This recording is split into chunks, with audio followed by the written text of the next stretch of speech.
watching some of that. Yeah, that's craziness. We're gonna continue our full reads. Is that music okay?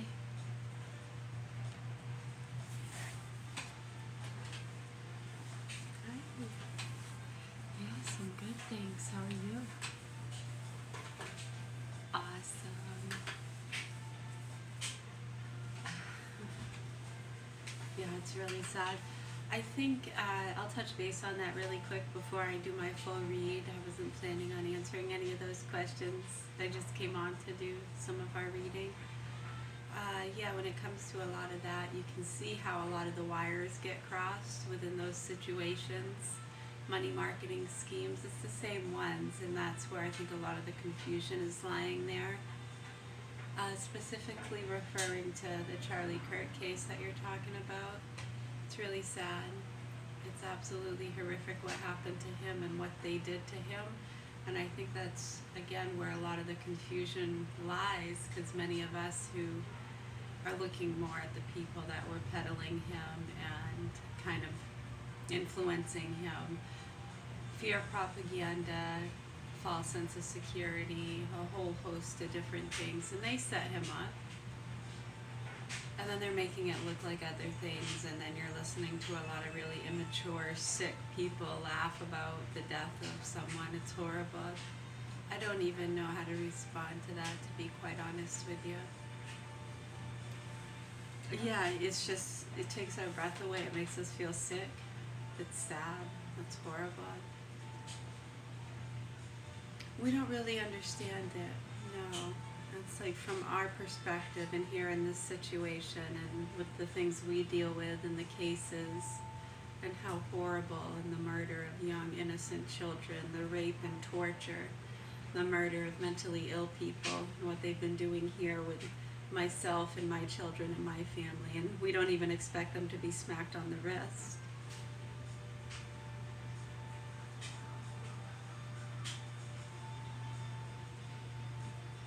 Oh yeah, it absolutely infuriates us. They're very sick people, and we hope they die in a bottomless pit of their own bullshit.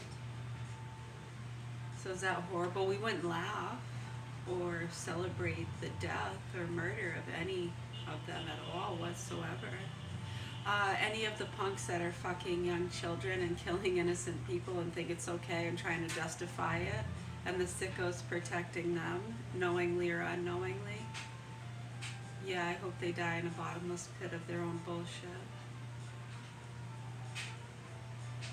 But it wouldn't be something to celebrate. There's no celebrating when children and innocent people are being torn apart, literally, burned alive, beheaded. There's no winner.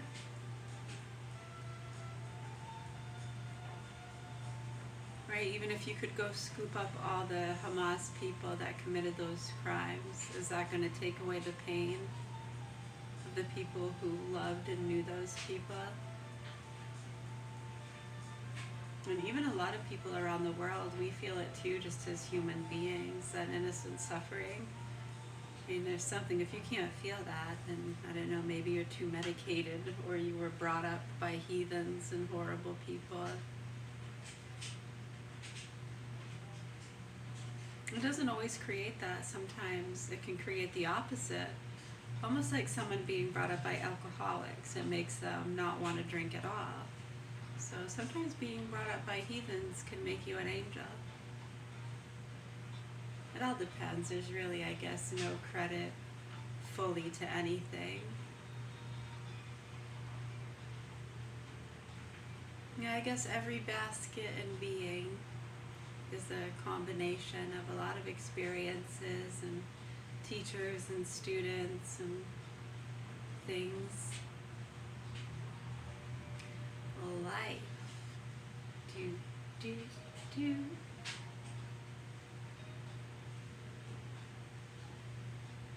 Are you smoking on a wet cigarette?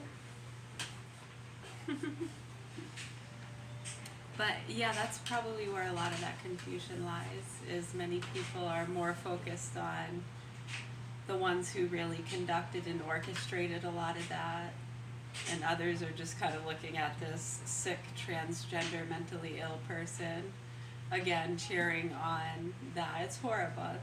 It's all very sad.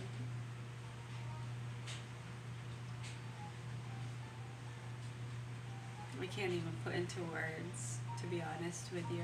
I'm an adult, I'm 43 years old, and it's hard for me to comprehend and understand why adults are acting so fucking stupid and immature. It's so sad to us, I can't even begin to tell you. But you love them and appreciate them the best you can. Many of them are just hardworking and they don't know any better. When you understand that, and they just don't know, and they're doing the best they can, and most of them, a lot of the statements they repeat and parrot that are disturbing, they don't know any better. It's systemic, and they think it's funny, because that's how they were taught. They think it's cool or funny or okay or not a big deal, and antagonizing you seems to be higher up on the totem pole. Yeah, and then when a lot of the groups are teaching those people lessons, and they're focused on teaching the warmongers the lessons, and the old hags, and all that stuff, yeah, it doesn't really help any. And that's why those punks pick the ones that they pick. The ones they're trying to teach lessons to the most. That's where they're going to get away with it the most. Yeah, drug addicts and vengeance games. It's like a treasure trove to some of those crimes. And then when you have some of those crimes that aren't really anything you care about too much, marketing schemes, credit card scams, a lot of people do very much care about that, and we do as well. We're just saying that's just another cloak some of them blend into. So you have those crimes happening just like drug gangs and stuff protect each other. So there's so many layers. Yeah. Yeah, it's really sad actually if you start digging into the crowdfunding and a lot of the chairs that people were sitting in and the decisions they made as far as not using those positions and platforms to try to help ease the debate. I mean, are we trying to narrow or widen the gaps or divides? Probably both, yeah. I saw someone ask that question earlier about, what was the question about what was more important than money?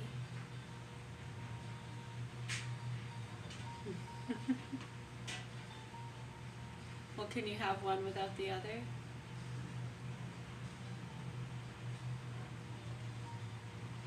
It's quite a conundrum. Oriental literature is where we were at. We're doing a full read with The Wisdom of the East.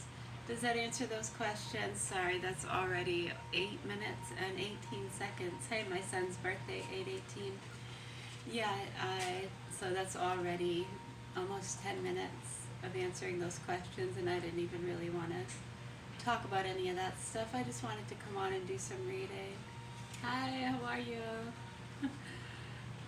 I'm good, thanks. How are you? Yeah, best we can.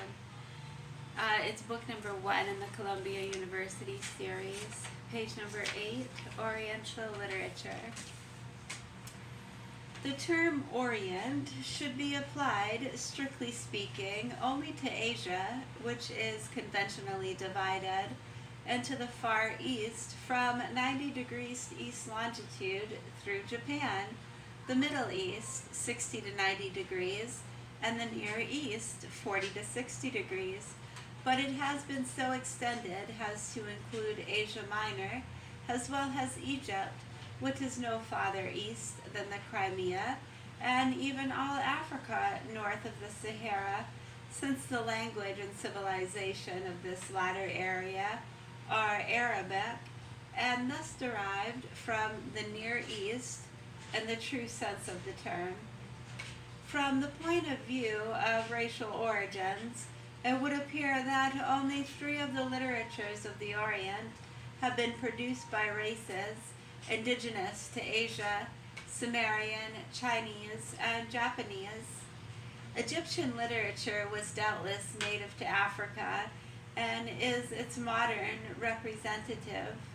Coptic, but all the Oriental literatures created by the Indo-Iranians and the Semites were the work of races that had migrated to Asia in prehistoric times. The three autochthonous peoples of the continent, who alone have risen by their own efforts to the cultivation of letters, were favored by nature above the inhabitants of the inhospitable deserts, barren plateaus, and monotonous steeps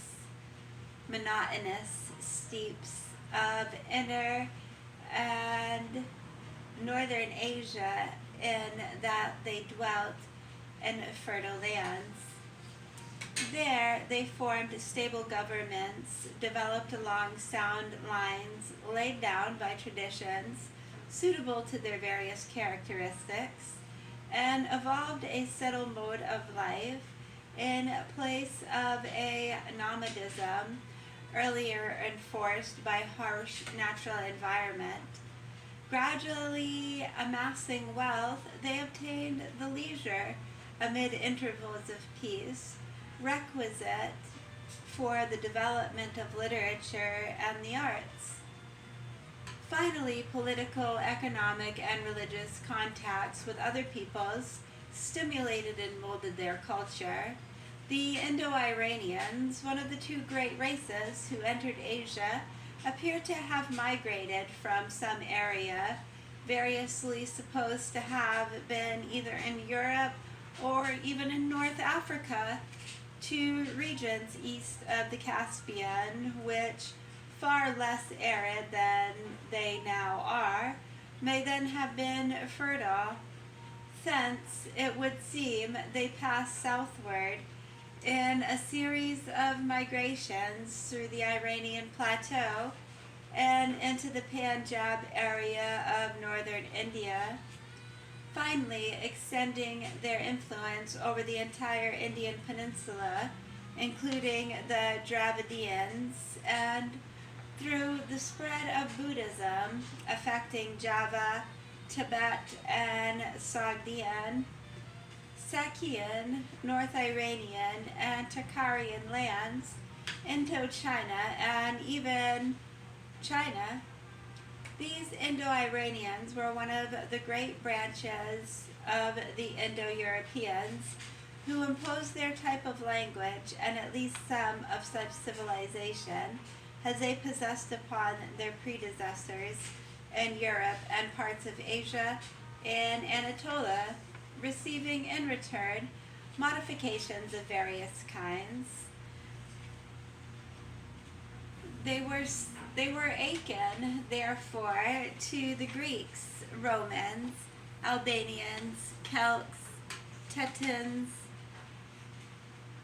Baltislavs, Illyrians, and Thracians in Europe, to the Armenians, Phrygians, and Phoenicians in Asia Minor, and to the Tocharians of Turkestan in Asia, all of whom, except the Illyrians, Thracians, and Phrygians, have left more or less abundant literature. It's exhausting.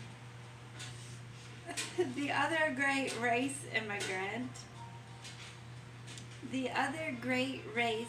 immigrant into Asia was that of the Semites, who are represented in literature by the Akkadians, formerly called Babylonians and Assyrians, Hebrews, Armenians, Samaritans, Syrians, and Mandeans, Arabs, and Abyssinians. From the dawn of history, Arabia appears to have been the Semitic homeland, yet certain linguistic connections between Semitic and Egyptian between the latter and the Hamitic Berber languages of North Africa have led many to believe, not without good reason, that the ancestors of the Semites migrated at a very early period from northern Africa across the Strait of Bab el Mandeb into Arabian Peninsula. A brief consideration of valleys and mountain regions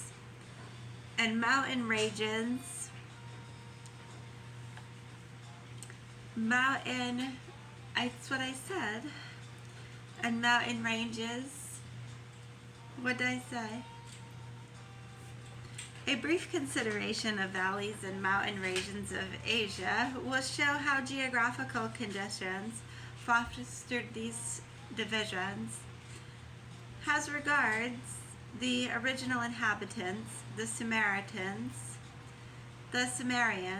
coming, in all probability, from the central part of the continent, settled in the fertile plains of lower Mesopotamia. Japan, yeah, I know, I was just listening to that. Plus I hear Mom's cane coming up the hallway. We were getting ready to do something. I should go check, actually. Yeah, I know you can hear her with that cane now. She's doing really good, thank you. It is such a beautiful day. Yeah, we'll do some more reading later. We'll start off right where we finished because I'm not reading all of that again. It wasn't even that long, but it took me a while because of the pronunciation.